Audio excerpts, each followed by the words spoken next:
नमस्कार, स्वागत है आप सभी का शिक्षा सिटी के इस यूट्यूब चैनल में। दोस्तों, हमने आरआरबी एनटीपीसी के लिए जो टेस्ट सीरीज स्टार्ट की थी उसको आज हम और आगे बढ़ाएंगे।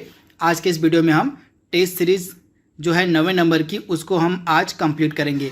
टोटल आज के इस वीडियो में हमने 30 प्रश्नों को सम्मिलित किया हुआ है। ये जो 30 प्रश्न होंगे जीके के, जीएस के और करंट अफेयर्स के होंगे। तो चलिए वीडियो को स्टार्ट करते हैं और सॉल्व कर लेते हैं आज के 30 प्रश्नों को। तो चलिए वीडियो को शुरू करते हैं।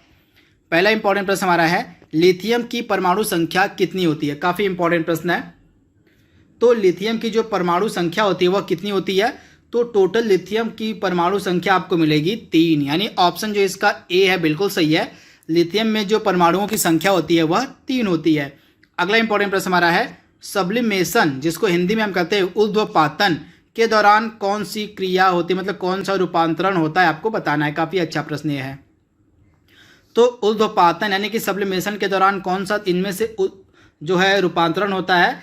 तो इसमें जो है ठोस पदार्थ जो है वह सीधे गैस बन जाता है, यानी ऑप्शन इसका बी बिल्कुल सही है।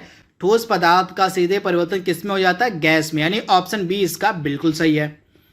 अगला इंपॉर्टेंट प्रश्न हमारा क्या कह रहा है, परमाणु जिनमें प्रोटॉनों की संख्या समान होती है परंतु न्यूट्रॉनों की संख्या अलग अलग रहती है उसको हम क्या कहते हैं। तो परमाणु जिनमें प्रोटॉनों की संख्या समान होती है परंतु न्यूट्रॉनों की संख्या अलग अलग होती है, इनको हम कहते हैं आइसोटोप्स, यानी कि समस्थानिक, यानी ऑप्शन जो डी है इस प्रश्न का हमारा बिल्कुल सही है। चौथा प्रश्न हमारा क्या कह रहा है, वायु शक्ति यानी कि विंड पावर में कौन सी ऊर्जा जो होती है वह विद्युत ऊर्जा में परिवर्तित होती है। मोस्ट इंपॉर्टेंट प्रश्न। तो जो गतिज ऊर्जा होती है यह विद्युत ऊर्जा में परिवर्तित हो जाती है किसमें, तो वायु शक्ति में, यानी ऑप्शन जो इसका ए है बिल्कुल सही है। गतिज ऊर्जा यानी कि वायु शक्ति में जो है, विंड पावर में जो है जो गतिज ऊर्जा होती है वह विद्युत ऊर्जा में परिवर्तित हो जाती है।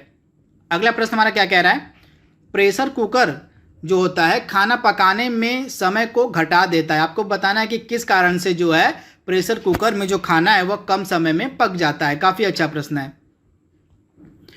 तो इस प्रश्न का राइट आंसर हो जाएगा, प्रेशर कुकर के भीतर जो जल का क्वथनांक होता है, जल का जो बॉइलिंग पॉइंट होता है वह बढ़ जाता है। इसके कारण से जो है प्रेशर कुकर में जो है खाना काफ़ी जल्दी पक जाता है। तो इस प्रश्न का राइट आंसर हो जाएगा ऑप्शन ए, यानी कि जल मतलब प्रेशर कुकर के भीतर जो जल होता है उसका क्वथनांक बढ़ जाता है। अगला प्रश्न हमारा है, किसी पिंड का भार, आपको बताना है किसी पिंड का जो भार है वह कहाँ पे सर्वाधिक होता है। तो किसी भी पिंड का जो भार होता है वह ध्रुवों पर सबसे सर्वाधिक होता है, यानी कि सबसे अधिक होता है। तो छठे प्रश्न का राइट आंसर माना जाएगा ऑप्शन बी, यानी कि ध्रुवों पर सर्वाधिक होता है किसी पिंड का भार। अगला प्रश्न हमारा है, पाचन तंत्र में लार की, यानी कि लार जो होता है उसकी क्या भूमिका होती है। तो पाचन तंत्र में लार की क्या भूमिका होती है, स्टार्च को पचाने में जो होता है लार यह सहायता करता है। तो इसका राइट आंसर हो जाएगा स्टार्च को पचाने में, यानी ऑप्शन ए इसका बिल्कुल सही है। आठवां प्रश्न हमारा क्या कह रहा है, पाचन और श्वसन दोनों के लिए सामान्य मार्ग कौन सा होता है। तो पाचन और श्वसन दोनों के लिए जो समान मार्ग होता है यह होता है ग्रसनी, यानी ऑप्शन ए इसका बिल्कुल सही हो जाएगा आपका ग्रसनी। पाचन और श्वसन इन दोनों क्रियाओं के लिए सामान्य मार्ग को कहा जाता है। जो सामान्य मार्ग होता है इसके लिए वो होता है ग्रसनी का, यानी ऑप्शन जो इसका ए है बिल्कुल सही है। नौवां प्रश्न हमारा क्या कह रहा है, वर्तमान में आपको बताना है रिजर्व बैंक ऑफ इंडिया यानी कि आरबीआई के गवर्नर कौन है। तो वर्तमान समय में आरबीआई के गवर्नर कौन है, तो शक्तिकांत दास, यानी ऑप्शन ए इसका बिल्कुल सही है, शक्तिकांत दास। और शक्तिकांत दास से पहले कौन आरबीआई के गवर्नर थे, तो उर्जित पटेल। तो इसे भी आप ध्यान दीजिएगा। अगला इंपॉर्टेंट प्रश्न है, आपको बताना है कि जो अफ्रीकी संघ है, जो अफ्रीकन यूनियन, उसमें कुल कितने देश शामिल हैं। तो अफ्रीकन यूनियन में कुल कितने देश सम्मिलित हैं, तो टोटल 55 देशों का समूह है यह अफ्रीकन यूनियन। तो आप इसे ध्यान दीजिएगा, अफ्रीकन यूनियन में टोटल 55 देश क्या है, तो इसके सदस्य हैं। तथा अफ्रीकन यूनियन का आपको हेडक्वार्टर कहाँ पे मिलेगा, आदिस अबाबा में। कहाँ पे, तो आदिस अबाबा में अफ्रीकन यूनियन का आपको हेडक्वार्टर मिलेगा। तथा हाल ही में अफ्रीकन यूनियन की जो 33वीं बैठक थी आयोजित की गई थी कहाँ पे, तो 2020 में अफ्रीकन यूनियन की जो 23वीं बैठक थी, इसका आयोजन किया गया था आदिस अबाबा में। तो इसे भी आप ध्यान दीजिएगा। अगला प्रश्न हमारा क्या कह रहा है, निम्न में से किस कंपनी ने फ्लिपकार्ट का अधिग्रहण किया हुआ है। मोस्ट इंपॉर्टेंट प्रश्न।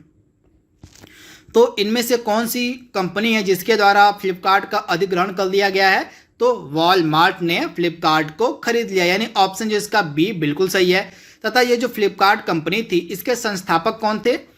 तो फ्लिपकार्ट की जो स्थापना थी 2 लोगों ने मिलकर की थी, सचिन बंसल और बिन्नी बंसल। ये नाम आप याद देखिएगा, सचिन बंसल और बिन्नी बंसल, इन 2 लोगों के द्वारा मिलकर जो है फ्लिपकार्ट की स्थापना की गई थी। तथा वर्तमान में फ्लिपकार्ट के सीईओ कौन है। तो वर्तमान में फ्लिपकार्ट के सीईओ हैं कल्याण कृष्ण मूर्ति। कौन है। तो कल्याण कृष्ण मूर्ति जो हैं ये वर्तमान में फ्लिपकार्ट के सीईओ हैं। तो इसे आप ध्यान दीजिएगा। आपको बताना है कि जो हमारा लाइफ इंश्योरेंस कॉरपोरेशन है, यानी कि भारतीय जीवन बीमा निगम जो है, इसने किस कंपनी में 51% की हिस्सेदारी हाल ही में खरीद ली है। तो हाल ही में LIC ने IDBI बैंक में टोटल 51% की हिस्सेदारी खरीद ली है। तो इसका राइट आंसर आपको मिलेगा ऑप्शन ए, यानी कि IDBI बैंक। तथा वर्तमान में LIC के अध्यक्ष कौन है। MR कुमार जो हैं ये वर्तमान में LIC के अध्यक्ष हैं। तो इसे भी आप ध्यान दीजिएगा। अगला प्रश्न हमारा क्या कह रहा है, हाल ही में किस भारतीय राज्य ने मैं अंग्रेजों से नहीं डरता हूं नामक अभियान शुरू किया है। काफी अच्छा प्रश्न है। तो इस भारतीय राज्य का क्या नाम है जिसके द्वारा यह जो अभियान है शुरू किया गया है। तो इस भारतीय राज्य का नाम है हरियाणा। तो हरियाणा की जो गवर्नमेंट है इसके द्वारा जो है मैं अंग्रेजों से डरता नहीं हूं नामक अभियान शुरू किया गया। तो राइट आंसर आपको मिलेगा ऑप्शन बी। अगला प्रश्न हमारा क्या कह रहा है, हाल ही में किस राज्य ने इतिहास और संस्कृति को संरक्षित करने के लिए हेरिटेज कैबिनेट का गठन किया है। तो इसका राइट आंसर हो जाएगा ओडिशा, यानी ऑप्शन बी इसका बिल्कुल सही है, ओडिशा। अगला इंपॉर्टेंट प्रश्न हमारा है, ब्रिटेन में भारतीय राजदूत कौन है। तो ब्रिटेन में भारत के राजदूत कौन है। तो यहाँ पे ब्रिटेन में भारत के जो प्रमुख होते हैं, मतलब जो व्यक्ति होते हैं, उनको हम उच्चायुक्त नाम कहते हैं। तो इसे आप याद रखिएगा। जो कॉमनवेल्थ कंट्रीज होते हैं, कॉमनवेल्थ कंट्री में जो भारत के राजदूत नियुक्त किए तो उनको हम उच्चायुक्त के नाम से जानते हैं। तो यहाँ पे आपको बताना है कि ब्रिटेन में भारत के उच्चायुक्त कौन है। तो गायत्री कुमार जो है प्रेजेंट टाइम में ब्रिटेन में भारत की उच्चायुक्त हैं। और तरनजीत सिंह संधू किस देश में भारत के राजदूत हैं। तो USA यानी कि अमेरिका में भारत के राजदूत हैं तरनजीत सिंह संधू। तो इसे भी आप ध्यान दीजिएगा। और एक चीज़ और, ये जो हर्षवर्धन श्रृंगला है ये प्रेजेंट टाइम में कौन है। तो ये भारत सचिव है, क्या है, सॉरी, ये विदेश सचिव हैं प्रेजेंट टाइम में। कौन, हर्षवर्धन श्रृंगला। तो इन्हें भी आप याद रखिएगा। जो हर्षवर्धन श्रृंगला हैं ये प्रेजेंट टाइम में विदेश सचिव हैं। अगला प्रश्न कह रहा है, रेस्टोरेंट में एकल उपयोग प्लास्टिक के उपयोग पर प्रतिबंध लगाने वाला जो पहला अमेरिकी राज्य है वह कौन सा है। तो रेस्टोरेंट पर एकल उपयोग वाले प्लास्टिक पर प्रतिबंध लगाने वाला पहला अमेरिकी राज्य कौन बन गया था। हवाई, यानी ऑप्शन ए इसका बिल्कुल सही है, हवाई। अमेरिका में टोटल कितने राज्य हैं आपको पता होना चाहिए। तो टोटल 50 राज्यों का समूह है अमेरिका। तो इसे आप याद रखिएगा।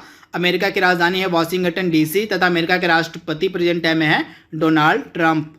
अगला प्रश्न हमारा है, भारत का पहला हाथियों का अस्पताल कहाँ बनाया गया है। सुपर इंपॉर्टेंट प्रश्न।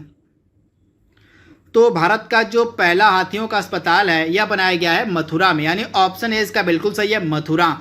तथा ये एक जगह है बिहार में, भागलपुर। आप याद देखिएगा, यहाँ पे कछुआ पुनर्वास केंद्र बनाया गया। आप याद देखिए, कछुआ पुनर्वास केंद्र बनाया गया है यहाँ पे भागलपुर में, भागलपुर बिहार में पड़ेगा। तथा इसी भागलपुर में ही डॉल्फिन रिसर्च सेंटर भी बनाया गया। तो इसे भी आप ध्यान दीजिएगा।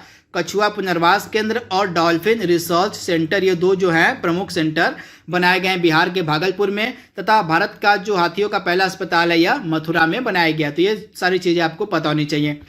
अगला प्रश्न हमारा है, हाल ही में पहली महिला फ्लाइट इंजीनियर कौन बनी है। सुपर इंपॉर्टेंट प्रश्न। तो हाल ही में पहली महिला फ्लाइट इंजीनियर कौन बनी है। तो इनका नाम है हीना जायसवाल, यानी ऑप्शन ए इसका बिल्कुल सही है, हीना जायसवाल। अगला प्रश्न हमारा है, भारत के राष्ट्रपति का जो वेतन है वह कौन तय करता है। सुपर इंपॉर्टेंट प्रश्न। तो भारत के राष्ट्रपति का जो वेतन है वह संसद तय करती है, यानी ऑप्शन जो इसका बी, ऑप्शन जो ए है इसका बिल्कुल सही है।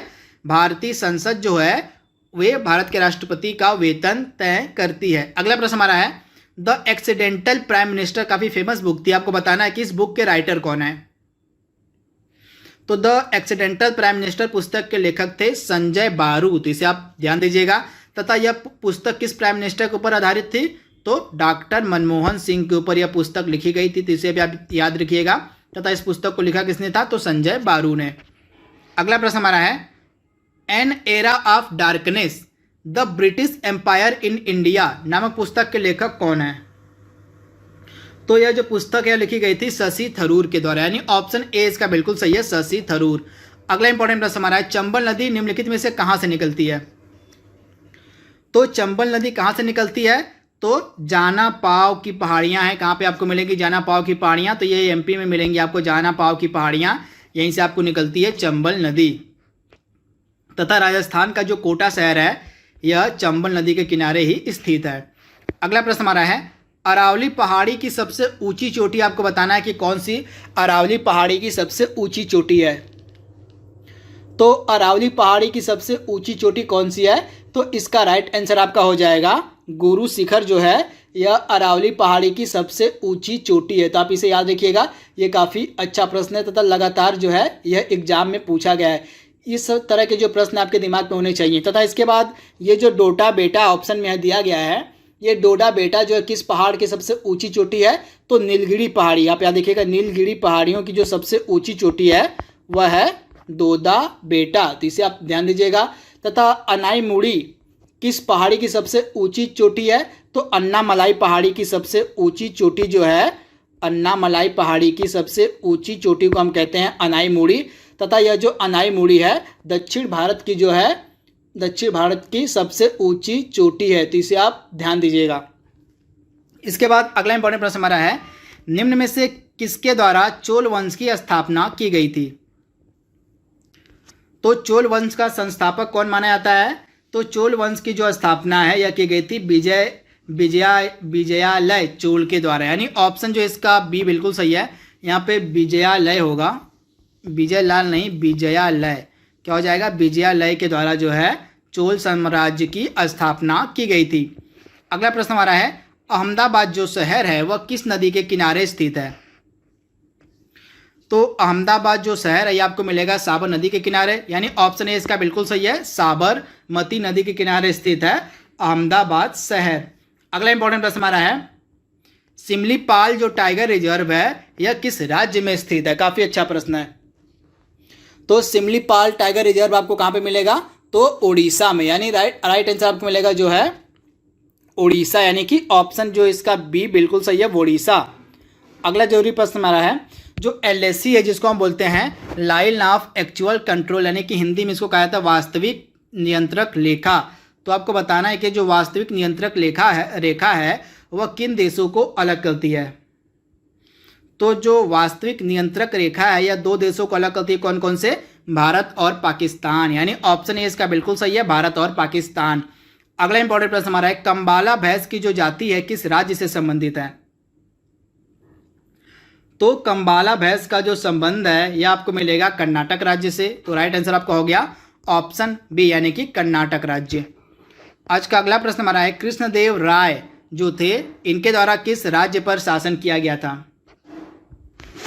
तो जो कृष्णदेव राय थे इन्होंने 1509 ईस्वी से लेकर, आप ध्यान दीजिएगा 1509 से लेके 1529 ईस्वी के मध्य इन्होंने विजयनगर साम्राज्य पर शासन किया था। तो इसका राइट आंसर आपका हो जाएगा विजयनगर साम्राज्य। तथा विजयनगर साम्राज्य की स्थापना किसने की थी, तो हरिहर प्रथम और उनके भाई बुक्का राय के द्वारा जो है इसकी स्थापना की गई थी विजयनगर साम्राज्य की।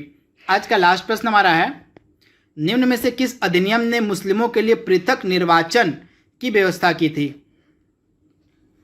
तो इसका राइट आंसर रहेगा जो मार्ले मिंटो सुधार अधिनियम था 1909 का, इसने जो है मुसलमानों के लिए पृथक निर्वाचन क्षेत्र की व्यवस्था कर दी थी। तो इसका राइट आंसर आपको मिलेगा मार्ले मिंटो अधिनियम 1919।